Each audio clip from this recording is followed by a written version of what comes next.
Hi friends, welcome back to Supraja's kitchen. ఎలా ఉన్నారు? నేను కూడా బాగున్నానండి. ఇవాళ నేను మీకు పరిచయం చేయబోతున్నాను గోడంబి బాదాంని ఏ విధంగా చేసుకుంటే అందరూ ఇష్టంగా తినగలరో ఇప్పుడు మీకు చూపిస్తాను. అలాగే కాస్త డిఫరెంట్ పద్ధతిలో చేసి చూపిస్తానండి. మామూలుగా మనము నెయ్యి కానీ నూనె కానీ వేసి వేయించుకొని సాల్ట్ కారం వేసుకొని కొంచెం స్పైసీగా ఉండాలంటే సాల్ట్ కావాలంటే సాల్ట్ కానీ కారం కానీ యాడ్ చేసుకుంటుంటాం కదా. బట్ ఇప్పుడు నేను చూపించబోయేది మీకు కాస్త డిఫరెంట్గా ఉంటుంది. ఇలా చేయడం వల్ల అందరూ ఇష్టంగా తింటారండి.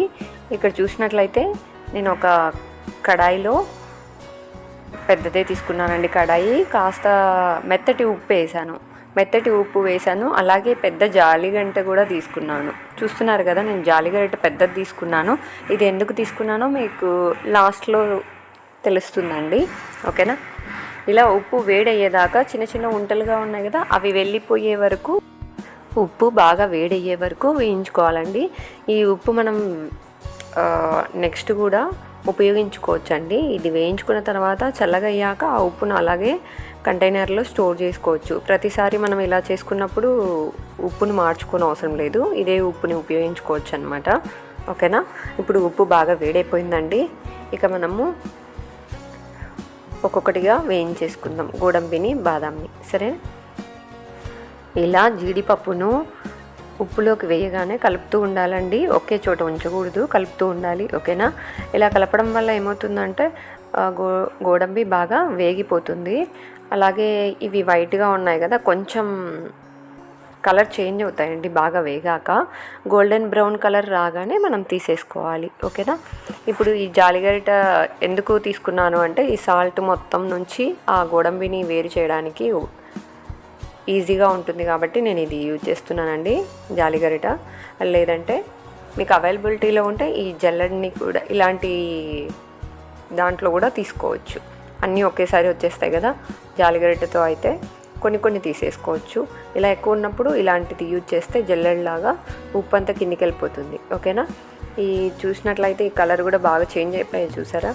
చాలా టేస్టీగా ఉంటాయి, మంచి అరోమా కూడా వస్తుందండి. ఇవి కూల్ అయ్యాక స్టోర్ చేసుకోవాలి. అలాగే ఇప్పుడు బాదంని కూడా వేయించుకోవాలి ఇలాగే. మనం ఎందుకంటే ఉప్పుని వేడి చేసుకున్నాం కాబట్టి స్టార్టింగ్లోనే వెంటనే ఇలా గోడంబిని బాదంని వెంటనే ఒకదాని తర్వాత ఒకటి వేయించేసుకుంటున్నాం అనమాట. ఈ బాదం వేగేటప్పుడు బాగా చిటపట సౌండ్ వస్తుంది, అలాగే మంచి అరోమా కూడా వస్తుందండి. మీరు చేసేటప్పుడు ఈ అరోమాని ఫీల్ అవుతారు. ఓకేనా?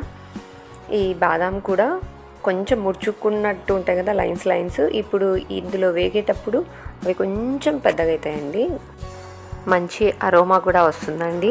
ఇలా బాగా వేగిన తర్వాత సేమ్ మొదటి దానిలాగే జల్లెడ తీసుకొని అందులోకి వేసేసుకొని సాల్ట్ను వేరు చేయాలి. ఓకేనా?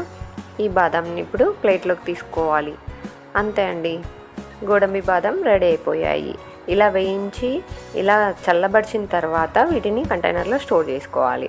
మనం ఎప్పుడన్నా బయటికి వెళ్ళేటప్పుడు లేదంటే జర్నీ చేసే టైంలో ఇవి కొన్ని బ్యాగ్లో పెట్టేసుకున్నాం అనుకోండి, బయటి ఫుడ్ని అవాయిడ్ చేసి ఇలా ఆరోగ్యకరమైనటువంటి డ్రై ఫ్రూట్స్ని తీసుకోవడం చాలా మంచిదండి. మీకు అందరికీ తెలిసే ఉంటుంది, బాదాము అలాగే జీడిపప్పు చాలా మంచిదనే విని ఉంటారు. ఆరోగ్యకరమే కాదండి, రుచికరంగా కూడా ఉంటాయి. అలాగే రుచిగా ఉన్నాయని ఎక్కువ కూడా తీసుకోకండి, లిమిటెడ్గా తీసుకోవాలి. ఓకేనా? కొంతమంది వీటిని తినడానికి ఇష్టపడరు కదా, సో ఈ మెథడ్ ఫాలో అవ్వండి. వాళ్ళు కూడా కంపల్సరీ తినే అవకాశాలు ఉంటాయి.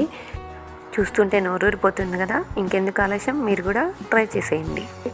అలాగే నా వీడియో మీకు నచ్చినట్లయితే లైక్ చేయండి, షేర్ చేయండి. అలాగే సబ్స్క్రైబ్ చేయకపోతే సబ్స్క్రైబ్ చేయండి. మీరు లైక్ చేయడం వల్ల ఎక్కువ మందికి రీచ్ అవుతుంది మన వీడియో. ఓకేనా? థ్యాంక్ యూ అండి. Thank you for watching my video.